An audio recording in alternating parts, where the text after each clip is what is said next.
Hello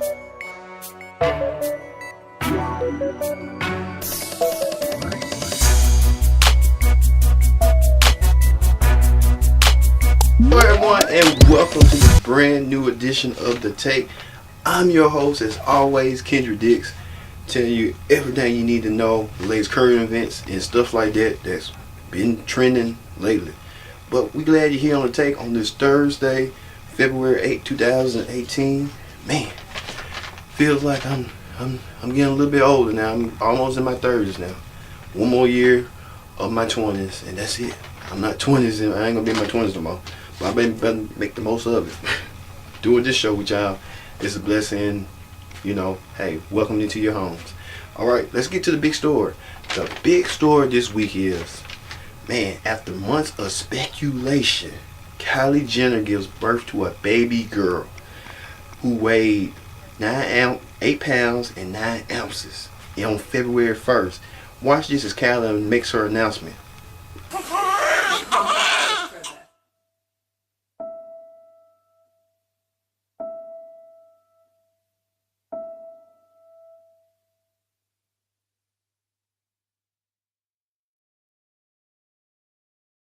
When I heard about this, there were rumors circulating that she was pregnant, and she tried to hide it and keep it a secret with rapper Travis Scott, and now she come out the blue saying, hey, this is an unexpected turn because I'm finna do one on y'all. Man, because when I was scrolling, I saw it and I was like, okay, she announced that she's pregnant, and then a couple minutes later, she announced she gives birth. It's like a timetable, like, instead of calling it Keeping With the Kardashians, what we need to call it? Keeping Up with Kylie? Man. But, hey, it is what it is. She wanted to keep it private, but when you're a celebrity in the limelight, ain't no way. And people knew already, so she should have just came out. She just didn't want to be stressed out about it. So maybe she'll try to be more secretive the next time with the second kid around. Alright. On talk shows this week, on Dish Nation, the gang asks Quincy Jones, should Quincy Jones be at his age, he's in his 80s, they having 22 girlfriends, and how does he keep up with that mojo? And you won't believe it, but check it out. Two girlfriends, right? Right. Well, yo, at his old age, my man has hot tea to pour. As the interview goes, he was talking about a whole bunch of different celebs that he had, interactions with. He even had the opportunity to meet the Pope. So when he first met... Man, I never heard of such a thing of 22 girlfriends. That's a man's dream of having that. An average man don't even have that. Average man probably have at least 2 to 3. Because if he's married, he's got the wife, he got the side chick, and he got the side chick after the side chick. And then, who knows, now the new trend is you got the girlfriend, the side chick, the girlfriend, the side chick got a girlfriend that you do, it's complicated, but it's a complicated relationship at best. But you got to wonder today, is he taking a lot of blue pills for that? For 22 girlfriends? To maintain himself? Man, more power to Quincy Jones, because ain't no way I can have 22 girlfriends. It's just only I can have one. Alright, in celebrity news, reunite and it feels so good. Yes, reunite, you heard the song right here. Understood. Yes. Martin Lawrence reunites with his former co-stars. He reunites with his Martin co-stars, Tisha Campbell Martin and Tashina Arnold. They was out in a shopping spree somewhere, and he saw them in a recent sighting and embraced them, and he's like, all good. But Martin was groundbreaking during that era in the 90s, because television like that got real, because you had an average dude doing a radio gig, and his girlfriend was a TV consultant sometimes during the show, and then he have his buddies around, his friends, they keep him balanced, and had that crazy ass mama. She crazy. I remember one episode of Martin when the mama found out that Martin was missing and everybody didn't want to show up for the wedding. The mama went slap crazy. She just went crazy. She started biting the benches and stuff, and just going crazy because it's just a lot of shenanigans, all of them. But it was good to see that and embrace me because Marty is a funny comedian and all of them are talented back in the day. And I feel like that you can watch reruns and still live yourself throughout that era. Yeah. All right. In other news, Taco Bell debuts their version of French fries. When I saw this, I watched Kathleen Holden on the Today Show and fell in love with these French fries. I said, I need to try me some because they was plugging it, saying, "Ooh, look at these French fries with the cheese sauce around it." And I went and I visited Taco Bell, and let me tell you, them French fries was the bomb with the Mexican season. I was like, whoa, Taco Bell now want to end the French fry game. That's a good look. That's a good look. They were hot, fresh, and it was good. You just, man, it was just blend of Mexican season at best. But Rallies couldn't help themselves to call out McDonald's, Taco Bell, by congratulating them on their new era, new venture. Look at this post. Rallies just trying to say, we the one create the brown French fries, not y'all. Hey, it's a French fry. You got McDonald's, you got Wendy's, you got Burger King, you got Arby's with their curly fries, you got Chick-fil-A with their version of fries, like a waffle fry, and you got American Deli with their fries. So it's a fry game for everybody. French fries, Captain D's even got French fries. So don't be surprised. Pizza Hut comes with French fries. Oh, better yet, they did. I saw that. I was like, Pizza Hut selling French fries? Everybody's selling French fries. French fries must be popular than ever before. Speaking of that, a car crashes through a Bojangles restaurant in Charlotte. Maybe they thought that it was Taco Bell because in our area it's a Bojangles and a Taco Bell next door to each other. They neighbors. Maybe the car thought he wanted to get some of those French fries.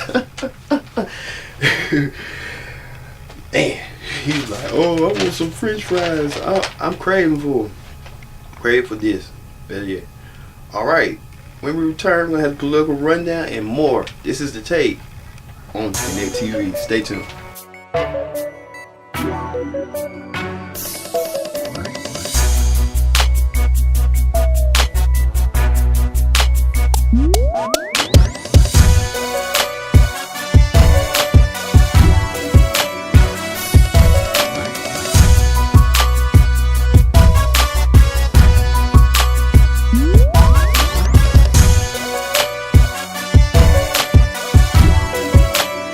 Welcome back to The Take. I'm your host, once again, Kendra Dix. Glad you can join us after the commercial break. We're back here on Connect TV on this February 8th edition of The Take. Alright, let's get to the political rundown. Alright, on the political rundown this week, oh man, everyone in Washington, D.C. is talking about this. They're talking about the Russian declassified memo that was trying to keep secret, but they had to release it, with Senator Chair Devin Nunes tries to not proofread, but declassify and try to keep it disclosed and not trying to revise it and stuff. But all the media affiliates had a field day with this. Take a look.